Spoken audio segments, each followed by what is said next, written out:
ప్రపంచవ్యాప్తంగా దేవర కలెక్షన్ల సునామీ సృష్టిస్తూ ఇప్పటికే బ్రేక్ ఈవెన్ అయి ప్రొడ్యూసర్లకి కాసుల వర్షం కురిపిస్తూ ఉంది. తమిళ సూపర్ హీరో అయినటువంటి విజయ్ గారు ఈ తీసినటువంటి గోట్ సినిమా రికార్డ్స్ని కూడా ఇప్పుడు దేవర చిత్రం బ్రేక్ చేసినటువంటి నేపథ్యంలో అసలు ఈ దేవర చిత్రం ఏ రికార్డ్స్ని బ్రేక్ చేసింది అనేది మనం ఒకసారి విశ్లేషణ చేసుకునేటువంటి ప్రయత్నం అయితే చేద్దాం. ప్రస్తుతం మనతో పాటు ఉన్నారు ప్రముఖ సినీ రాజకీయ విశ్లేషకులు జగదేవ్ గారు. వారితో మాట్లాడదాం. జగదేవ్ గారు నమస్తే అండి. నమస్తే. జగదేవ్ గారు, దేవర ప్రపంచవ్యాప్తంగా విడుదలయ్యి 3 రోజులకి 304 కోట్ల పైగా కలెక్ట్ చేసింది. 4వ రోజుకి 340 కోట్లు కలెక్ట్ చేసినట్లుగా అంచనాలు అయితే వస్తూ ఉన్నాయి.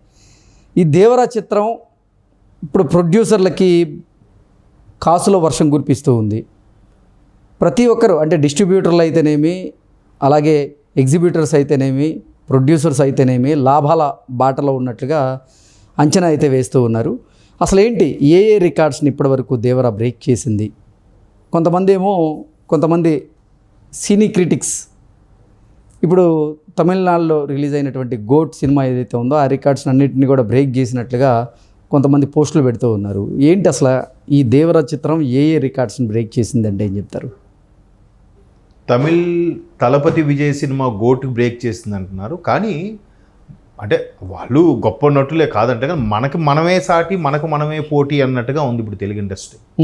గోటు వరకు వెళ్ళక్కర్లేదు, కల్కినే బ్రేక్ చేసేసింది అని ఆల్రెడీ మనం న్యూస్లో చూసాం. ఈవెన్ వాళ్ళ అఫీషియల్ సైట్లో కూడా అది మెన్షన్ చేయడం జరిగింది. మీరు అన్నట్టు సాయి సుధా వాళ్ళ బ్యానరు అండ్ ఎన్టీఆర్ ఆర్ట్స్ రెండు కలిపి కదా, కొసరాజు గారి తాలూకా. సో ఈ రెండిట్లు కూడా బ్యాలెన్స్ చేసి మనకే పోటీ అనుకుంటే ఒక బాహుబలి, ఆ బాహుబలికి మించింది మరొకటి కేజీఎఫ్ మించింది ట్రిపుల్ ఆర్ మించింది కల్కి, లేదా ట్రిపుల్ ఆర్ తర్వాత సలారు, తర్వాత కల్కి, మళ్ళీ ఇప్పుడు దేవర.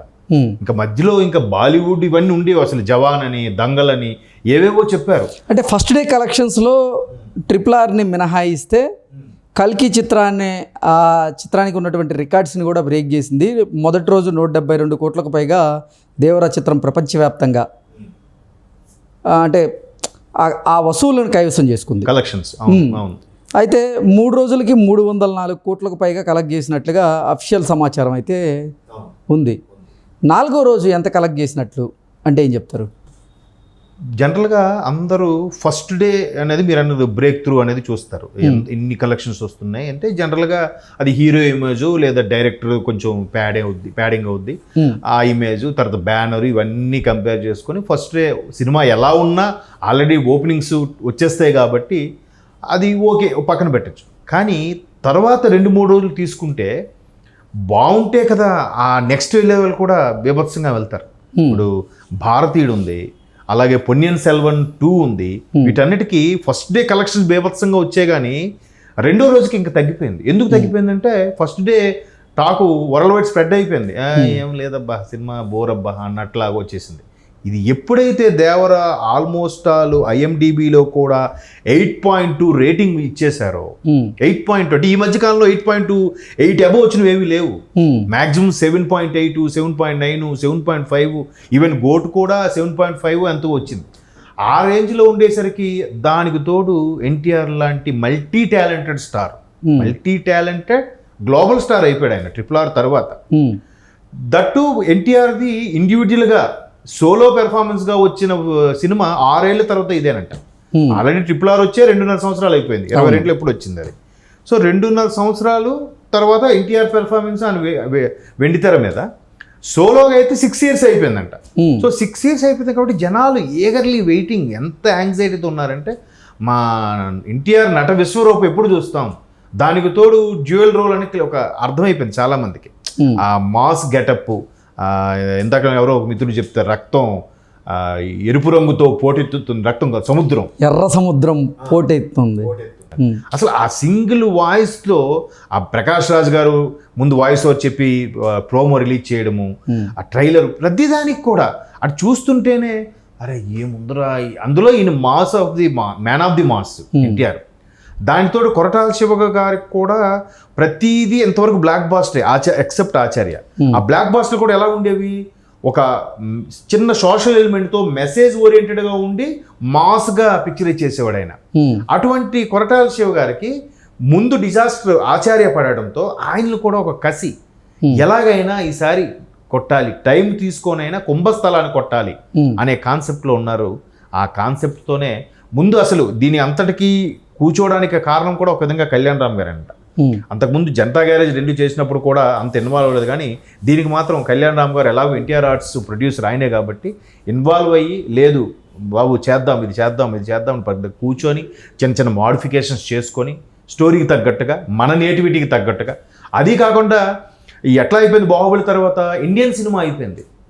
టాలీవుడ్, బాలీవుడ్, కోలీవుడ్ లేదు, ఇంకా ఇండియన్ సినిమా. ఇండియన్ రేంజ్లో ఒక అందరినీ మెప్పించగలగాలంటే ఏ మార్పులు చేయాలి, అలాగే ఆర్టిస్టులు కూడా అన్ని రకాల భాషల వాళ్ళు కూడా అందులో మిళితం చేయాలి. అట్లా చేసిన తర్వాత ఇంకా దాని ఎక్స్పెక్టేషన్స్ ఇప్పుడు కల్కిని బీట్అవుట్ చేసేసిందంటే, కల్కి కూడా ఒక విధంగా మల్టీస్టార్ మూవీ.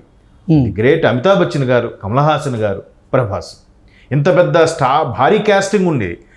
వాళ్ళందరితో పాటు మీరు అన్నట్టు 6 కలెక్షన్స్ వచ్చాయంటే ఓకే, ఎలాగో ప్రభాస్కి ఆ ఇమేజ్ ఉంది కాబట్టి. ఇక్కడ ఈయన ఒక్కడే, అక్కడ ఈయన రేంజ్ తగ్గట్టుగా ఉండే ఇంకా స్టార్ ఎవరు లేరు ఆ సినిమాలో. బట్ స్టార్ విలన్ ఒకడు ఉన్నారు, సైఫ్ అలీ ఖాన్. ఆయన ఒకప్పుడు బాలీవుడ్ సూపర్ స్టార్ కాబట్టి. సో ఇంత ఇదైనప్పటికీ ఒక్కసారి ఎన్టీఆర్ అంటే ఏంటో చూపించింది ఈ సినిమా. చూపించినప్పుడు IMDb రేటింగ్లు ఏంటి, మిగతా ఛానల్స్ కూడా, మిగతా రివ్యూస్ కూడా అవుట్ ఆఫ్ 5 ప్రతి ఒక్కరు 3 అబోవ్ ఇచ్చారు. 3 బిలో ఎవరు అవ్వలే. 3 బిలో వచ్చుంటే హీరో యావరేజ్ సినిమారా లేదా above average cinema, but NTR stardom మీద ఆడేస్తుంది అనుకోవచ్చు. కానీ 3 అబోవ్ ఇచ్చారు. చాలామంది విశ్లేషకులు, విమర్శకులు కూడా, క్రిటిక్స్ కూడా టేకింగ్ బాగుంది. ఎలా బాగుందంటే, మనం చాలా జాగ్రత్తగా అబ్జర్వ్ చేస్తే కానీ నెక్స్ట్ సీన్కి మనం కనెక్ట్ అవ్వలేము, దాన్ని నెక్స్ట్ సీన్లో ఉన్న మజాని పట్టుకోలేము అనే స్థాయిలో పిక్చరైజ్ చేశారు. ఎప్పుడో ఖచ్చితంగా ఆ రికార్డ్స్ అనే బదులు కొట్టేస్తుంది.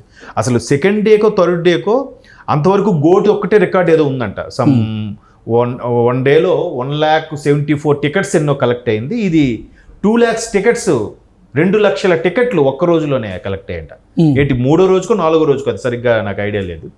అంటే ఆల్రెడీ ఇది ఫ్రైడే రిలీజ్ అయ్యింది దేవర. ఫ్రైడే, సాటర్డే, సండే, మండే, ఈరోజు ట్యూస్డేకో అంటే 4th డే కన్నా 3rd డేకో అక్కడికే 2 లక్షల టికెట్లు దాటేసిందంటే ఆ 1 డే హైయెస్ట్ టికెట్స్ కూడా దేవరాయ రికార్డ్ అండి. చూడండి, ఒక RRR మీరు అన్నట్టు 1 డే కలెక్షన్ తప్పితే మిగతా అన్ని రికార్డ్స్ కొట్టేసింది. 3 రోజులకే 303 కోట్లు దాటేసింది. అలా కాకుండా రిలీజ్కి ముందే 350 కోట్ల బిజినెస్ చేసేసింది. OTT బిజినెస్, శాటిలైట్ బిజినెస్, మీరు అన్నట్టు ఇవన్నీ అయిపోయాయి 350 కోట్లకి. ఏంటి, రిలీజ్కి ముందే. టోటల్గా ఖర్చు పెట్టింది 400 కోట్లు అయితే రిలీజ్కి ముందే 350 కోట్లు వచ్చేసింది. అది చాలదు అన్నట్టు. ఇది ఎంత ప్రాఫిట్ చూడండి. అంటే ఒక ప్రొడ్యూసరు ఎంత కష్టపడి ప్రొడ్యూస్ చేసి ఆడి దగ్గర ఈడి దగ్గర 10 రూపాయలు ఫైనాన్స్ తెచ్చుకొని 400 కోట్లు ఖర్చు పెడితే ఈరోజు 1000 కోట్లు గ్రాస్, 400 కోట్లు అసలు తీసినా 600 కోట్ల పైచీలకు లాభంలో ఉన్నారంటే అది ఎన్టీఆర్ ఏ రేంజ్కి వెళ్ళిపోయారో ఒకసారి మనం అర్థం చేసుకోవచ్చు. ఈవెన్ ఆయన ప్రమోషన్స్లో కూడా చూడండి, ఏ స్టేట్కి వెళ్తే ఆ భాషలో మాట్లాడేస్తున్నాడు ఆయన. అన్నీ ఇది నా భాష కాదు అన్నట్టు లేదు, ఏ భాష మాట్లాడినా మదర్ టంగ్ లాగా మాట్లాడుతున్నాడు. ఇంకెలా జనాలు ఎలా ఓన్ చేసుకుంటారు?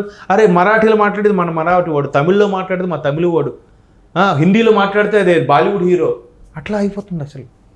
సో చాలా రికార్డ్స్ని అయితే దేవరా బద్దలు కొట్టింది అంటారు. There is no doubt. Okay అండి, thank you so much. Thank you.